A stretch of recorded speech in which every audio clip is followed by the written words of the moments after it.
ஓம் சரவண பவ ஓம். Hello friends, நான் உங்கள் ராணு பிரீத். இன்றைக்கான வீடியோவில் தீபத்தினை பற்றின ஒரு சில டாபிக்ஸ் தான் இன்றைக்கான வீடியோவில் பார்க்க போகிறோம். அதுக்கு முன்னாடி லைக் பண்ணாதவங்க லைக் பண்ணிவிட்டு, சப்ஸ்கிரைப் பண்ணாதவங்க சப்ஸ்கிரைப் பண்ணிவிட்டு வீடியோ வாட்ச் பண்ணிக்கோங்க. இன்றைக்கி காலையில் நடந்த ஒரு இன்சிடெண்ட் பற்றி தான் நான் இன்றைக்கி பேச போகிறேன். இன்றைக்கி சனிக்கிழமைங்கிறதுனால பெருமாளோட வாரம், உண்டியலில் காணிக்கை செலுத்தணும் இல்லையா, அதனால என் வீட்டுக்காரர் விளக்கு பொருத்திட்டு போயிட்டார். சரிங்களா? அப்படி போயிருக்கிறப்போ நான் இந்த தீபத்தில் போய் நான் பார்த்தேன், எந்த ஒரு சிம்பிள்ஸுமே வரல. ஒரு பூ மாதிரியோ இல்லை எந்த மாதிரியும் வரல. சாதாரண ஒரு ஒளி விளக்கு எப்படி எரியுமோ அந்த மாதிரி தான் எரிஞ்சிட்டு இருந்துச்சு. அதுக்கப்புறம் அபிஜித் முகூர்த்தம் அப்படின்னு சொல்லிட்டு 11:45 to 12:15 அந்த நேரத்தில் நான் எப்போவுமே விளக்கு பொருத்துவேன். அப்போ பொருத்துகிறப்ப வந்தது தான் இந்த ஓம் அப்படிங்கிறது. இந்த ஓம் நல்லா பார்த்தீங்கன்னா தெரியும், ஓம்லேயே அப்படியே வேல் நிற்கிற மாதிரி எவ்வளோ அழகாக தெரிஞ்சது. டே பை டே நடக்கிற இன்சிடென்ட்ஸை பற்றி தான் நான் இந்த வீடியோவில் கொடுத்துக்கிட்டு இருக்கேன். சாதாரணமாக உங்களுக்கு எரியவே எரியாதா அப்படின்னு உங்களுக்கு தோணும் இல்லையா? வெளியே நான் ஒரு பிள்ளையாரை வச்சுருக்கேன், அது பக்கத்தில் இருக்கிற விளக்கு பொருத்துவேனா. ஸோ அதில் பார்த்தீங்க அப்படின்னா ஒன்றுமே வந்திருக்காது.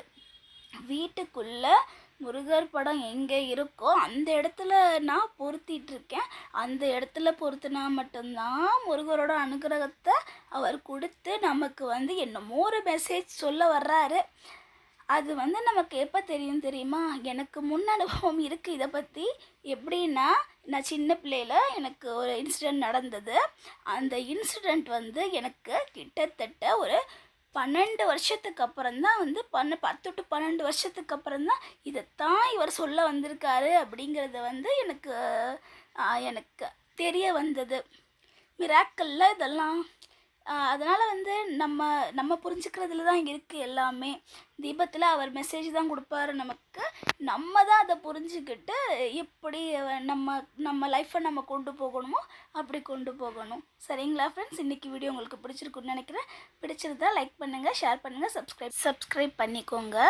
கடவுளோட அனுகிரகம் வேணும் அப்படின்னா நம்ம கடவுள்கிட்ட போய், நான் இனிமேல் எல்லா பொறுப்பையும் நான் உன்கிட்ட கொடுத்துட்றேன் கடவுளே, இனிமேல் நீ இருந்து என்ன பண்ணணுமோ பண்ணு அப்படின்னு அவர்கிட்ட ஒப்படைச்சிடணுங்க.